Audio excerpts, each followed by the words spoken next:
En cas d'offre, le PSG ne le retiendra pas. C'est ce qu'on vous révélait hier sur rmcsport.fr grâce à Fabrice Hawkins. La Bundesliga est une possibilité car il a brillé à Francfort. Monaco, pour l'instant, ne s'est pas officiellement positionné, mais Adi Hutter a dit publiquement en conf de presse hier que Kolo Muani, ce serait une bonne idée, plus sous la forme d'un prêt, parce que Monaco n'a pas forcément d'argent pour un transfert sec, d'autant qu'il y a la blessure de Balogun pour plusieurs mois. Alors, le procès ce soir concerne ceux qui pensent que Kolo Muani serait une bonne affaire pour Monaco. Eh bien, ils se trompent, c'est ce que pense l'accusation menée par le procureur Roten. Bonsoir. Bonsoir à tous. L'avocat, ce sera maître Jean-Michel Larquet. Bonsoir maître. Bonsoir. Bonsoir. Et Moi, le j'aime juge bien ça. Olmeta a retrouvé son sérieux. Bonsoir monsieur le juge. Oui, je l'ai retrouvé. Buonasera a tutti. Mais si vous voyez les cheveux de Jérôme, oh, Quel rapport Non mais Jérôme, il a la même coupe que Miko Tadze. Ça choque personne, Miko Tadze. Voilà, Et on l'embrasse. on l'embrasse. C'est cool. ouais. Alors Jérôme, monsieur le procureur, pardon. Donc Oui. ce serait S'il vous plaît. Kolo Muani, c'est pas une bonne affaire? Ceux qui Sans pensent ça se bonne trompent.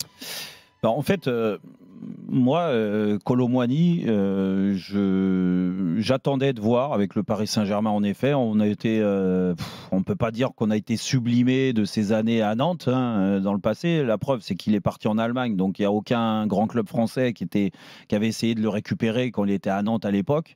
Il marquait une dizaine de buts par saison au FC Nantes. Oui, ok, pas de problème. Les stats sont pas mal. Après, la qualité du joueur, par moment, il y avait quelques doutes. Donc, on a vu en Allemagne, on a vu en effet une grande saison avec l'Eintracht Francfort, presque une vingtaine de buts sur 40 matchs. C'est impressionnant.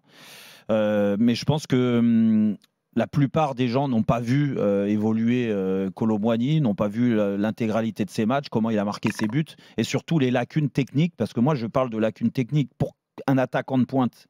Quand tu prends un attaquant de pointe ou pas, parce qu'à l'arrivée, je ne sais même pas si son poste préférentiel c'est numéro 9 ou attaquant de côté. Pour moi, tu dois avoir une qualité bien supérieure à la moyenne. Franchement, je la trouve pas chez Kolo Muani. Et je la trouve pas, pourquoi? Pas parce que j'ai regardé de nouveau ses matchs à Francfort, parce que je regarde ses matchs au Paris Saint-Germain. Alors certains vont te dire, oui, mais il est en situation d'échec, Luis Enrique, il l'aime pas, et ceci, cela. Mais l'année dernière, quand il est arrivé, Luis Enrique, il n'y avait pas de problème avec Kolo Muani. Il a joué. L'année dernière, c'est 36 matchs à peu près, pour seulement 7 buts dans une équipe qui a marqué beaucoup de buts, plus de 100 dans la saison. Donc ça veut dire que son ratio n'est pas génial et que surtout, il n'a jamais montré qu'il était capable de s'adapter à une équipe du niveau du Paris Saint-Germain. Donc aujourd'hui, Kolo Muani reste un joueur international parce que là, pour de bon, l'image qu'il a de joueur international, il peut remercier tous les jours Didier Deschamps, qui lui a fait une confiance quasiment aveugle. On reste sur son raté, la grosse occasion en finale de la Coupe du Monde, que quand il est rentré, en effet, l'équipe, ça allait mieux. Alors, est-ce que c'est grâce à lui ou grâce à d'autres joueurs, à Kylian Mbappé, entre autres? Mais c'est vrai qu'on ne peut pas minimiser le fait qu'il ait fait une finale de Coupe du Monde et qu'il a été influent dans cette finale. Mais derrière, que ça soit avec l'équipe de France et surtout en club, c'est très souvent des déceptions. Je suis désolé. Aujourd'hui, me dire que Kolo Muani, parce qu'il a fait donc cette finale de Coupe du Monde, parce on a l'impression que c'est un titulaire en équipe de France grâce encore une fois à Didier Deschamps et pas à ses qualités. Moi, je trouve qu'on le voit trop beau.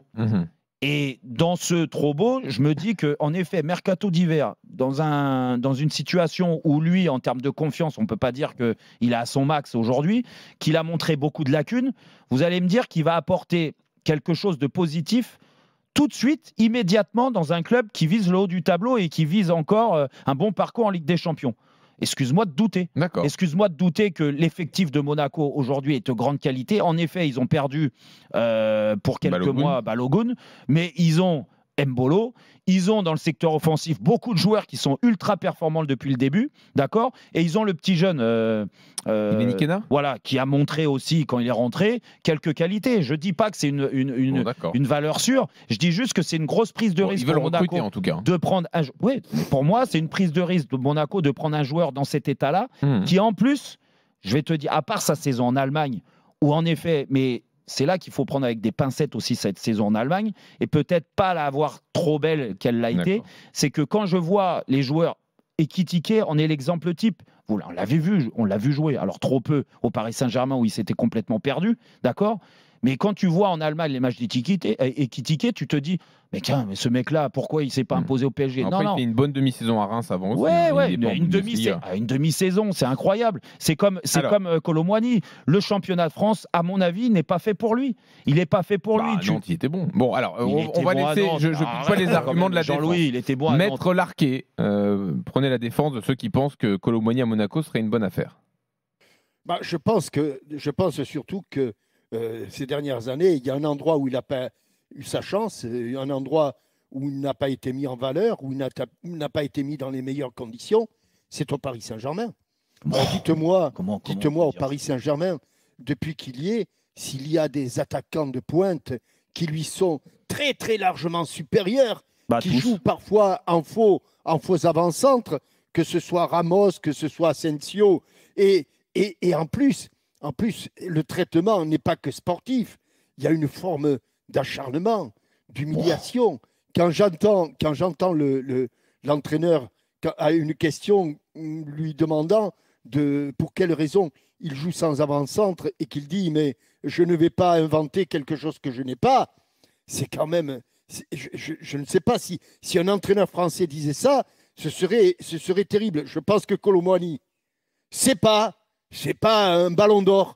C'est pas un avant-centre comme les Ronaldo, les Benzema et compagnie.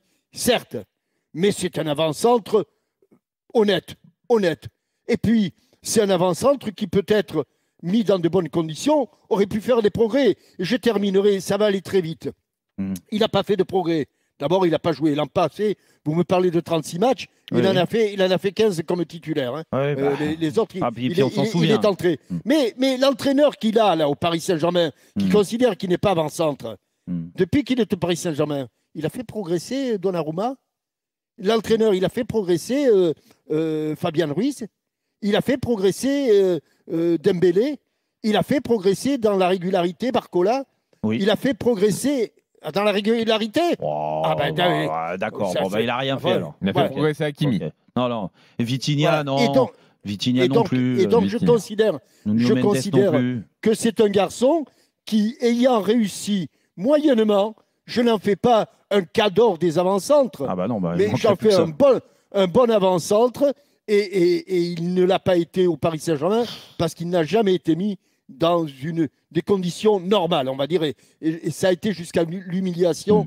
Et ça, j'en veux beaucoup à l'entraîneur du Paris Saint-Germain de l'avoir humilié à ce point. Monsieur le juge, c'est une bonne affaire, Colomboigny ou non? Tout simplement, j'ai un message pour lui. Colomboigny, je sais que tu écoutes cette émission, Randall, viens à Marseille. Je pense à Marseille Oui, voilà, qui n'est pas bien à Paris. Il fallait pas recruter à Marseille. Ils sont allés faire un stage au Danemark, c'est super. Il va être servi à Marseille, tu as raison. Mais il va faire ce qu'il ne sait pas faire à Paris, on ne lui laisse pas faire. On ne lui laisse pas faire Oui, non, mais bon. On lui laisse pas faire quoi, en fait, Pascal? Tonton Jean-Michel, il a raison. Non, mais d'accord, à un moment donné, mais l'humiliation sur quoi? Expliquez-moi. Mais Jérôme, c'est quoi l'humiliation pour vous?